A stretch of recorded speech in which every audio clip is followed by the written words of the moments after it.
Down, 55 days to go. 55 दिन बाकी हैं फील्ड मार्शल आसिम मुनीर की दूसरी रिटायरमेंट और मुल्क में नए आर्मी चीफ के आने में। अब चलते हैं आज की अहम खबरों की तरफ, और पहली खबर भी इसी से रिलेटेड है, क्योंकि अब पाकिस्तान में भले रावलपिंडी हो, लाहौर हो या कराची हो, लोग मुख्तलिफ जगहों से गुमनाम तरीके से अपनी शनाख्त छुपाते हुए वीडियोस अपलोड कर रहे हैं, जिसमें वो पाकिस्तानी फौज के,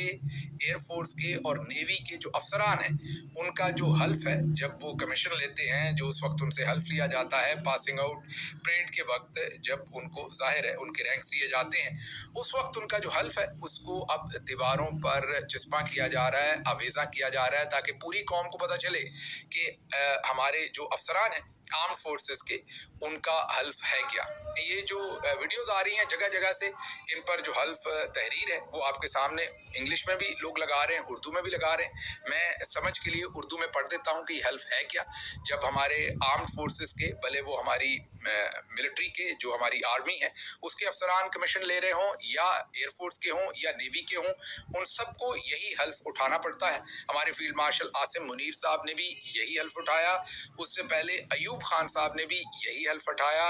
उसके बाद याया खान साहब जो आर्मी चीफ बने उनका भी यही हल्फ था, फिर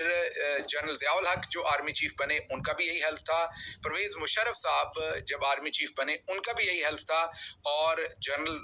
बाजवा साहब जब आर्मी चीफ बने, मीन असल में जब उन्होंने कमीशन लिया, इन सब ने उस वक्त इन सब ने यही हल्फ उठाया था। इस हल्फ को मैं आपके सामने उर्दू में पढ़ देता हूं ताकि आपको भी समझ हो कि हमारे जो अफसरान हैं वो कौन सा हल्फ लेते हैं। तो शुरू होता है हल्फ ये, बिस्मिल्लाहिर्रहमानिर्रहीम, मैं, और उसके बाद जो भी ऑफिसर, खातून या मर्द, उनका नाम आता है, मैं सख्ती से अहद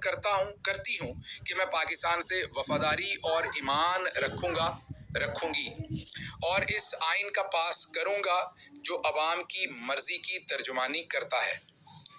कि मैं किसी भी सियासी सरगर्मी में हिस्सा नहीं लूंगा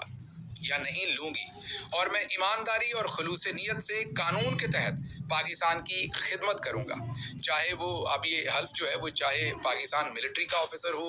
आर्मी का, भले एयरफोर्स का, भले नेवी का, उन सबको यही लेना पड़ता है। और आखिर पर लाइन है, अल्लाह ताला मेरी मदद करे और रहनुमाई फरमाए। तो मेरी भी दुआ है, आप सब भी मेरे साथ मिल के दुआ कीजिए कि अल्लाह की ज़ात रहनुमाई भी फरमाए हमारे आर्मी चीफ आसिम मुनीर साहब की, और हमारे DGISPR साहब की, हमारे DGISI की, हमारे बाकी कोर कमांडर्स की। अल्लाह ताला उनकी मदद भी करे और रहनुमाई भी फरमाए। और इसी हल्फ के तहत फील्ड मार्शल साहब रिटायर्ड हों 29 नवंबर को और घर चले